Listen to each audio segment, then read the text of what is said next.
Graça e paz. Graça e paz. Graça e paz. Vocês estão dormindo?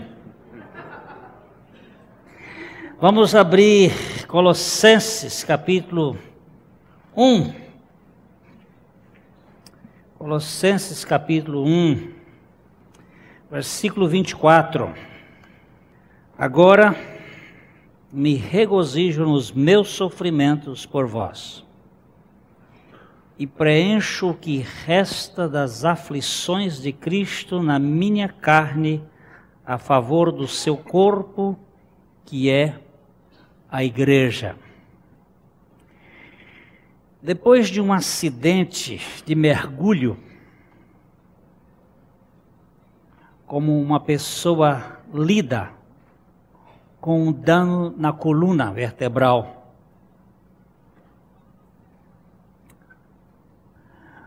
quando estava no último ano da faculdade, quem está fazendo essa declaração aqui é Stacey James. Quando estava no último ano da faculdade, sofri um acidente de mergulho que me deixou paralítica do pescoço para baixo. Em um piscar de olhos, meu mundo mudou para sempre.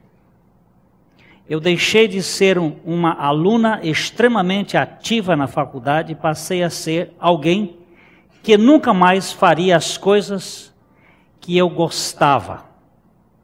Correr, dançar, girar o batom e tocar piano e guitarra. Eu planejava ser uma missionária e decidi dedicar a minha vida a serviço da causa de Deus. Como Ele pode deixar que isso acontecesse comigo? Frequentemente estava deitada na cama e chorava porque estava presa num corpo que não podia mais controlar. Chorava porque estava alienada e afastada dos meus amigos. Chorava porque achava que os médicos eram obrigados a solucionar o meu problema. Eu ficava irada quando alguns médicos pareciam tão penalizados e preocupados com a minha situação, e envergonhada com os olhares dos outros alunos da faculdade quando eu passava de cadeira de rodas pelo corredor. Eu havia lido na Bíblia que Deus diz que nunca nos abandonaria se nós voltássemos para Ele. Mesmo estando desesperada, eu sabia que ainda havia esperança, porque Deus me amava e continuava tendo planos para a minha vida. Era minha escolha acreditar naquilo e deixar que Ele passasse por aquela situação difícil comigo, ou ficar amargurada e com raiva dele. Eu escolhi segui-lo, mesmo que os meus sofrimentos não concordassem necessariamente com a minha decisão naquele momento. Geralmente, quando coisas ruins acontecem conosco, ficamos tentados a duvidar do amor de Deus por nós. Deus, se você me amasse, não me deixaria sofrer assim. Eu aprendi que não podemos deixar que as situações determinem o amor de Deus por nós. Foi assim que Deus manifestou seu amor entre nós, enviou seu Filho unigênito ao mundo para que pudéssemos viver por meio dele. 1 João capítulo 4, verso 9. É para isso que devemos olhar quando formos determinar o amor de Deus.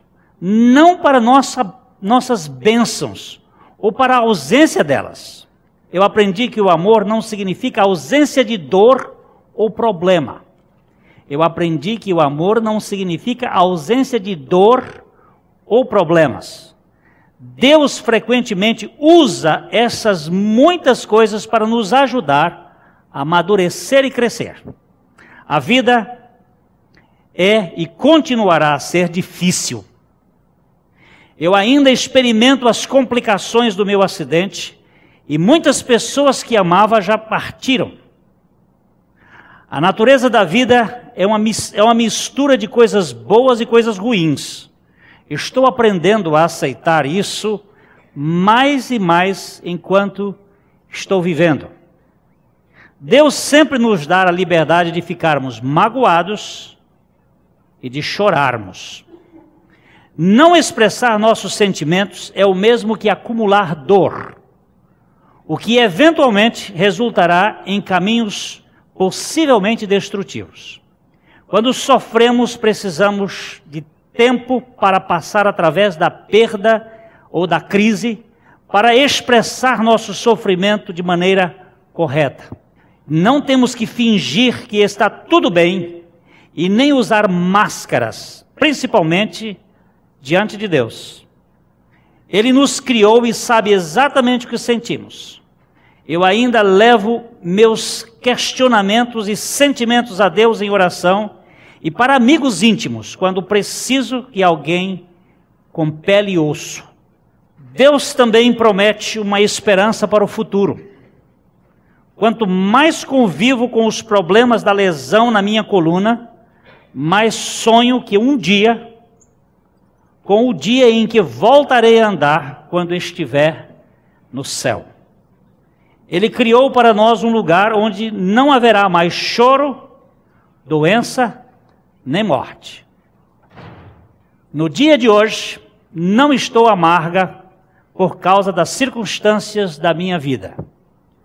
Eu vi a bondade de Deus, me tornei uma pessoa mais confiante e, particularmente, eu prefiro estar numa cadeira de rodas, mas conhecer o Deus de toda a graça, do que ser uma atleta profissional multimilionária, mas ter que passar uma eternidade longe dele. Que palavra, hein? Que palavra de alguém que foi tratada. Pérolas são produzidas pela dor. O resultado da entrada de uma substância estranha e indesejável no interior da ostra, como um parasita ou um grãozinho de areia. A parte interna da concha de uma ostra é uma substância lustrosa chamada nécar.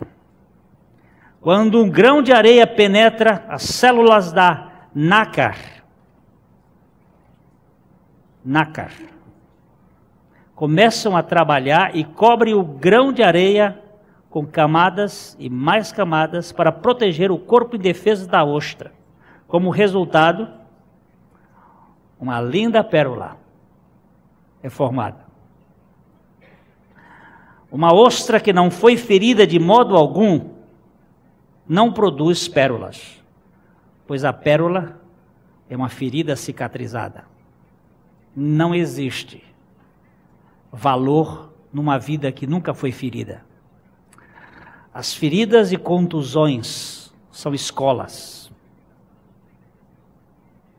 Estamos num mundo em que não há possibilidade de vivermos sem problemas. Anatole France disse o seguinte: o sofrimento, que é divino desconhecido,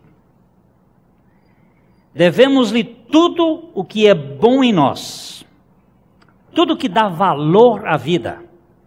Devemos-lhe a compaixão, devemos-lhe a coragem, devemos-lhe todas as virtudes preciosas desta vida. A terra não passa de um grão de areia no deserto infinito dos mundos, mas se o sofrimento se limita à terra, ela é maior que todo o resto do universo. Você e eu não damos valor ao sofrimento. Nós estamos querendo Éden. Nós estamos buscando o paraíso. E eu não quero dizer para você que eu não gosto de sofrer. Não estou pregando aqui sadomasoquismo. Eu estou dizendo é que neste mundo do pecado não existe possibilidade de nós vivermos sem sofrimento.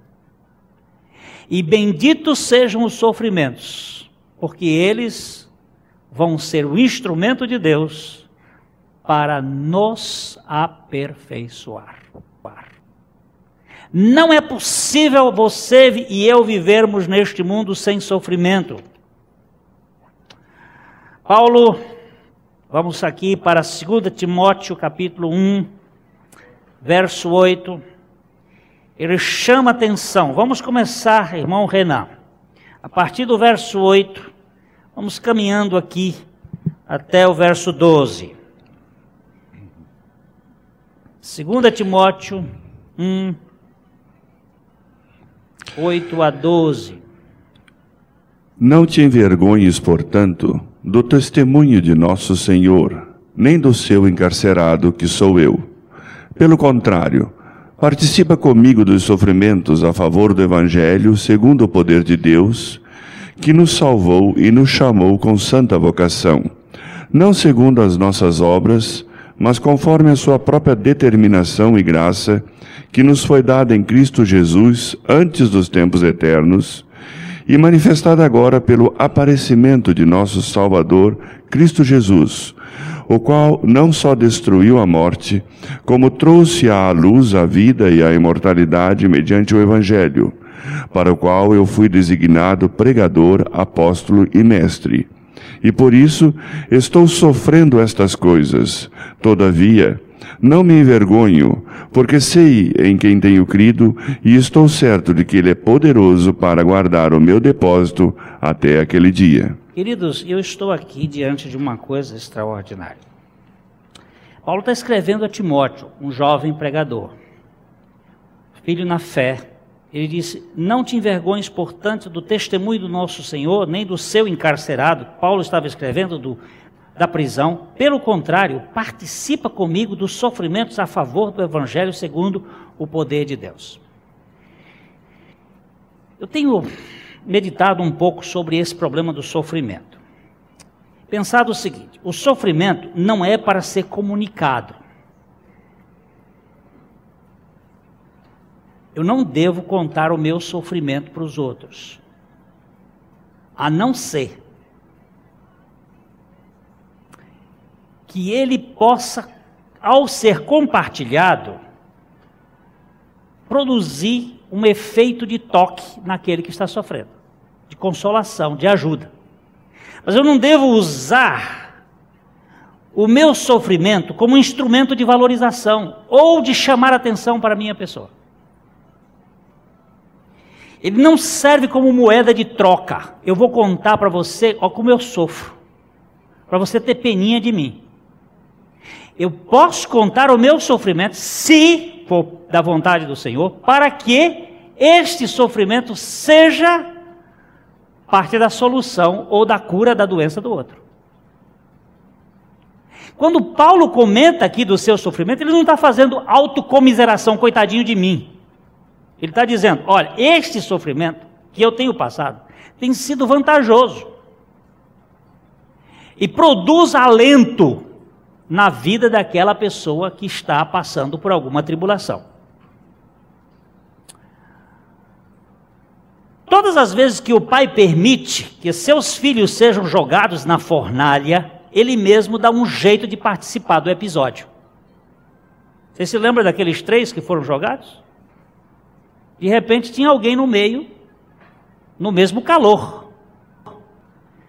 O ser humano tem áreas em seu pobre coração que ainda não existem, e nas quais o Pai permite que a dor entre, a fim de dar espaço para essa obra de ampliação.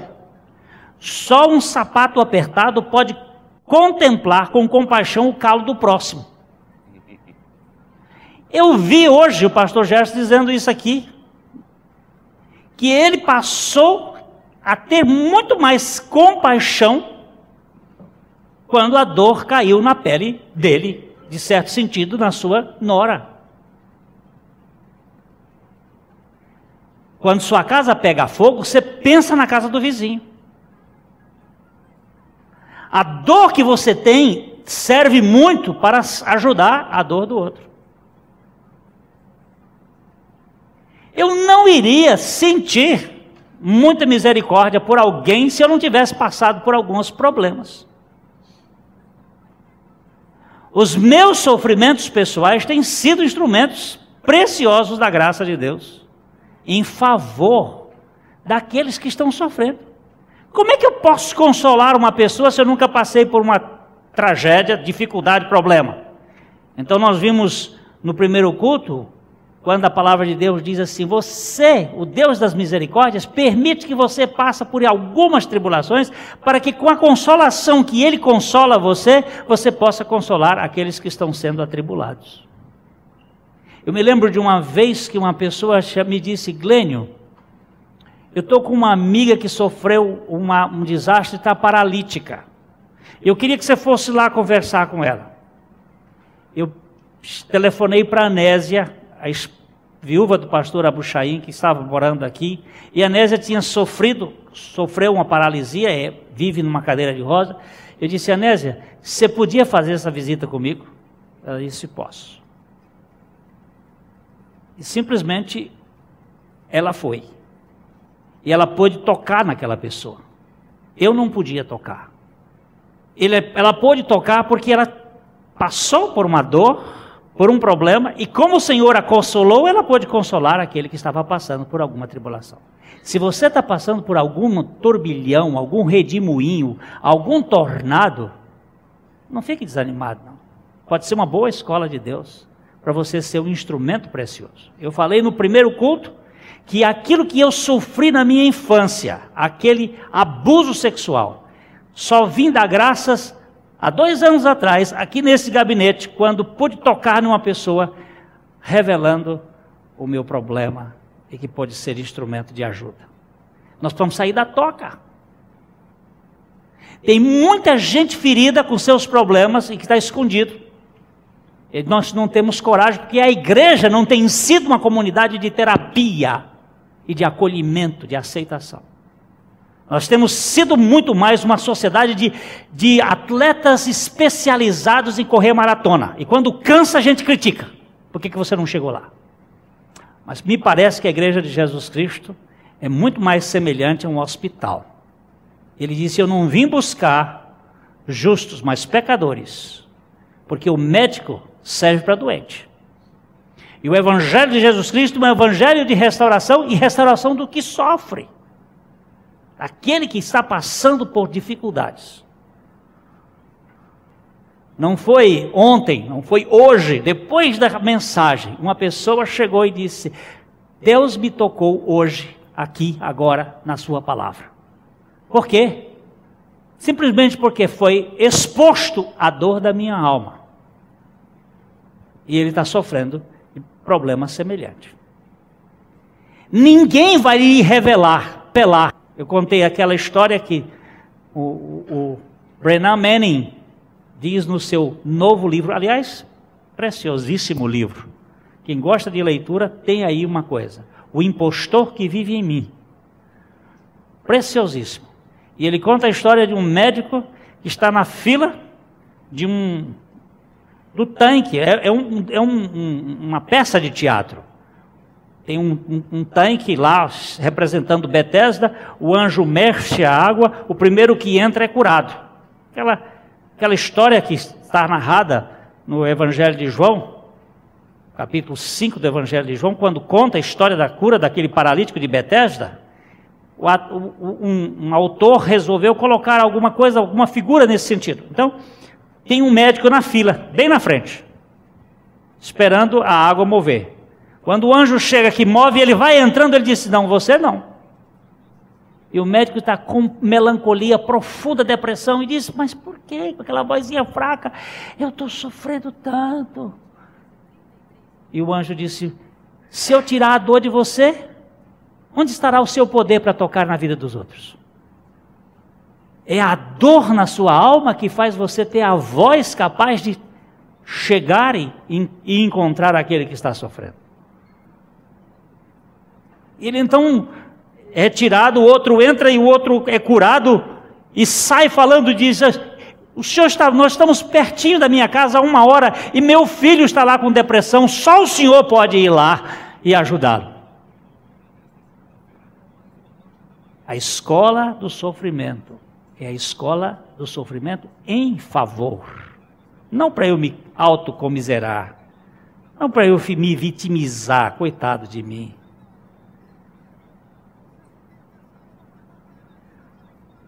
Você deve ser uma pessoa muito feliz. Você só vê os tombos que eu levo, você não vê as pingas. Ou só vê as pingas que eu tomo, você não vê os tombos que eu levo. Não é assim que diz aquela cantiga da... Como é que chama? Aquela da Marvada Pinga? Da Marvada Pinga. Quem cantava essa é aquela moça de São Paulo.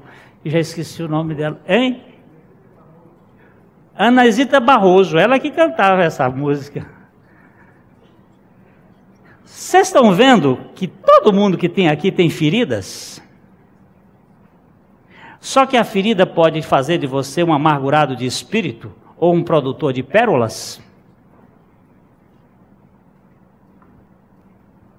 Agora eu não sei por que um fica ferido e na sua autocomiseração acaba se autodestruindo, esmagado. Diz aqui Francis Bacon: o homem que cultiva a vingança conserva nas suas próprias feridas, conserva as suas próprias feridas em carne viva. Você quer vingança? É uma pessoa que vai sofrer a vida toda. Você quer perdoar? Vai produzir uma grande pérola. É dolorido perdoar. Há sofrimento do perdão, há perda. Mas a produção de nácar vai gerar uma pérola de grande preço. O reino de Deus, disse Jesus, é comparado a um negociante que andou procurando grandes pérolas, pérolas preciosas, e achando uma de alto preço, vendeu tudo que tinha e comprou aquela pérola. Muitos acham que aquilo ali se trata do reino, mas meu feeling quer dizer, fui encontrar valor na pessoa de Cristo, o ferido, a grande pérola, a pessoa de Cristo, aquele que me aceita, que me acolhe, que me faz filho do Pai, me torna amado, especialmente amado. Sofrimento é uma história de aperfeiçoamento da vida do crente. Ele diz: não te envergonhes e participa comigo dos sofrimentos a favor do Evangelho. Às vezes, quando eu vejo contar histórias de pastores que chegam na igreja e fazem aquele contar, eu estive no campo, tanto esforço, foi tanta luta, tanto problema, me dá vontade de levantar e dar uma surra. Por que essa autovalorização? Por que essa tentativa de querer mostrar o sofrimento, as dificuldades, os problemas? Andava a cavalo, a coisa é difícil. Foi um prazer muito grande passar por algumas dificuldades. Se não puder ajudar, então não vamos contar essas histórias que venham chamar a atenção, porque isso é simplesmente sem valor. Participa comigo. Vamos ler 2 Timóteo capítulo 3, verso 10. Tu, porém, tens seguido de perto o meu ensino, procedimento, propósito, fé, longanimidade, amor, perseverança. Pode continuar até o verso 12. As minhas perseguições e os meus sofrimentos, quais me aconteceram em Antioquia, Icônio e Listra, que variadas perseguições tenho suportado. De todas, entretanto, me livrou o Senhor. Ora, todos quantos querem viver piedosamente em Cristo Jesus serão perseguidos. Tem alternativa? Agora eu vou aí falar que, minha perseguição, coitado de mim. Não. regozijar. Agora me regozijo nos meus sofrimentos. Há alguns santistas hoje aqui? Saíram da toca? Muito bem, santistas aí, tem uma turma boa. Hein? São Paulino também? Também. Mas hoje é dia de festa aí pelos santistas. Por quê? Porque é campeão. Fazia tempo que não ganhava eu vibrei. Oba! Santos, Santos. Eu sempre sou dos santos porque a Bíblia diz ser de santos porque eu sou santo. Mas eu quero dizer uma coisa. Queridos meus, será que eu regozijo-me por ser caluniado por causa do nome de Cristo? Eu festejo. A palavra é a mesma. Regozijai-vos. É uma palavra de festa. É uma palavra de jogar, de soltar foguete, de pular, de cantar de alegria. Quando sou perseguido pelo nome de Cristo. Quando tropeço, peraí. Quando eu tropeço e caio. Eu li uma frase essa semana que diz assim: todas as coisas contribuem para o bem daqueles que amam a Deus. Isso é de Paulo. Aí diz o apóstolo, diz Santo Agostinho, até mesmo o pecado. Porque quando eu peco, eu posso voltar-me para o Deus da graça, que me acolhe com a sua inteira bondade. Tem um Deus que não desiste de mim. O sujeito estava morrendo de câncer. A filha dele quis chamar um sacerdote para fazer uma oração antes dele partir. O sacerdote chegou, ele estava no quarto e tinha uma cadeira. Ele disse, parece que o senhor já estava me esperando. Ele disse, não, fecha a porta.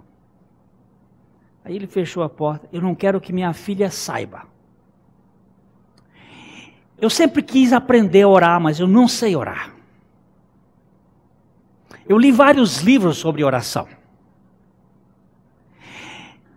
Eu estudei a Bíblia para saber como é que ora, mas eu não sabia orar. Fiz muitos exercícios, mas eu não sabia orar. Até que uma pessoa, um amigo meu, disse, põe uma cadeira.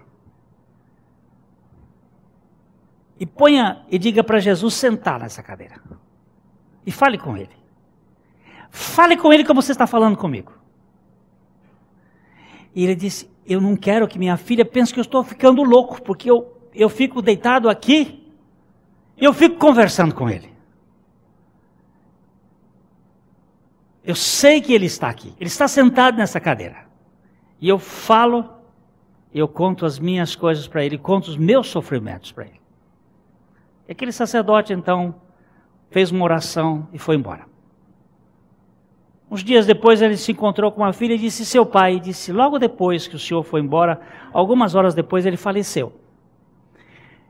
Eu entrei no quarto logo que você saiu e fui conversar com ele, e ele me contou uma piada, todo sorridente, todo alegre. Eu disse, pai, eu vou até o supermercado e vou comprar algumas coisas e depois eu volto. Quando eu cheguei ele estava morto.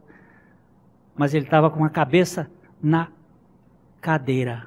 Eu não entendi. E o sacerdote disse, ele pôs a cabeça no colo daquele que conversava com ele. Os meus sofrimentos me levam a conversar com o meu amigo. O meu Jesus, porque sofreu, sabe o que é o sofrimento. Ele tendo padecido como padeceu, ele sabe o que é sofrer. Por isso que ele é o sumo sacerdote, que pode se compadecer daqueles que sofrem, para nos curar as nossas feridas, as feridas da nossa alma. Ontem eu fui fazer um casamento, e fiquei numa mesa, e estava lá um casal, amigo, e me fez um convite, que eu quero fazer o meu primeiro retiro de silêncio, lá na fazenda deles. um lugar distante. Até hoje eu nunca fiz um retiro de silêncio.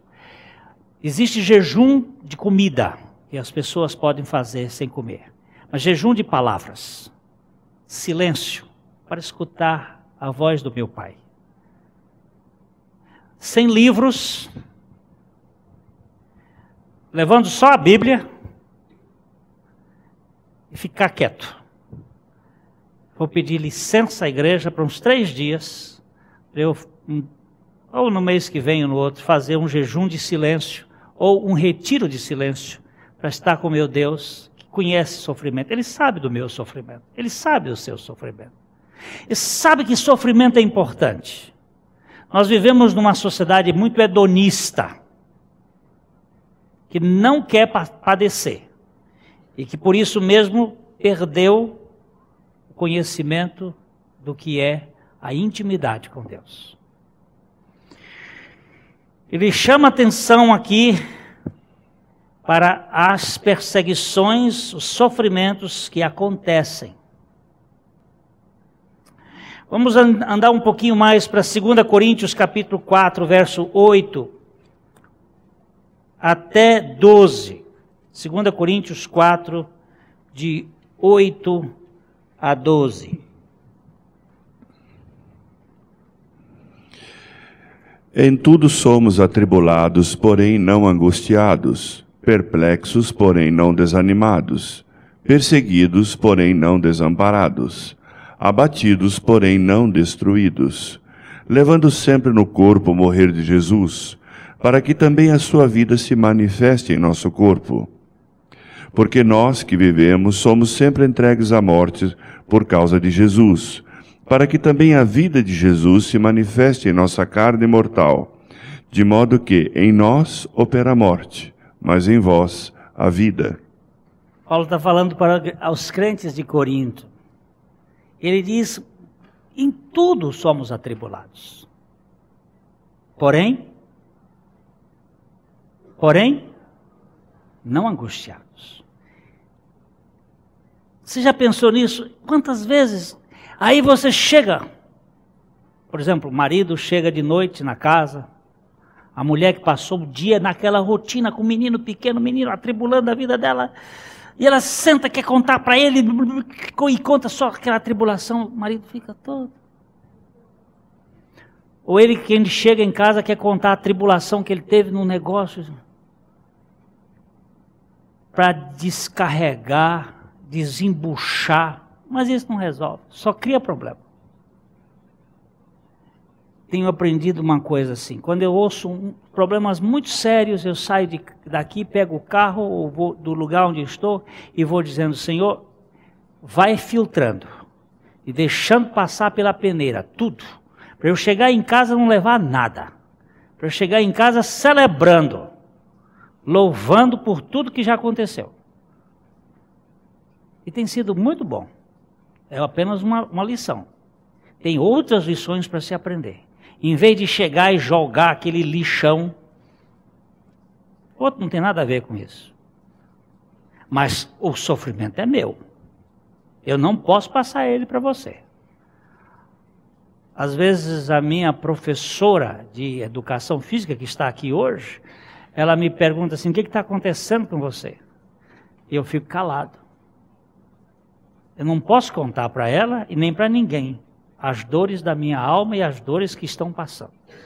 Elas pertencem à minha educação com Deus.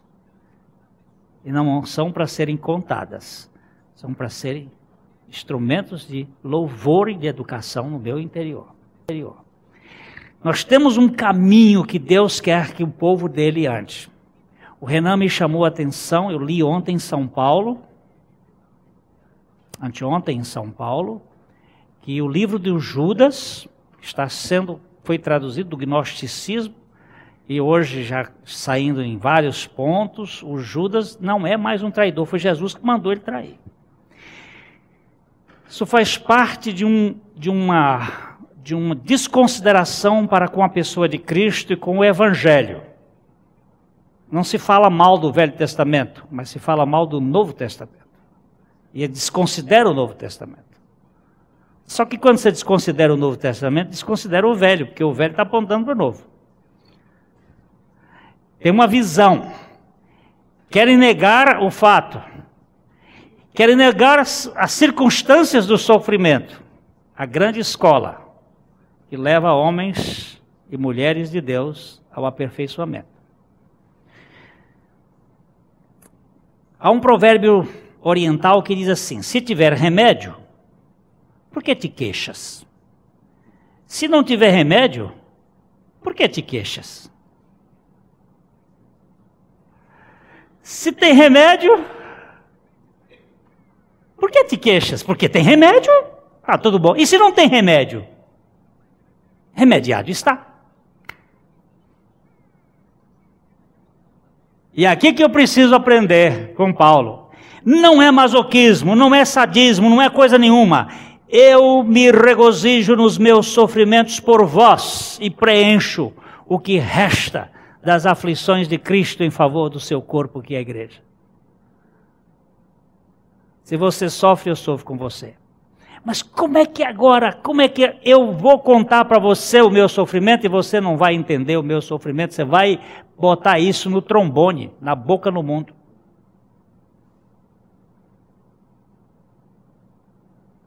Isso não é amor. A Bíblia diz que o amor cobre multidões de pecados. Não é encobre, é cobre. A sua dor eu pago. Ela fica para mim. Eu me responsabilizo por sua dor.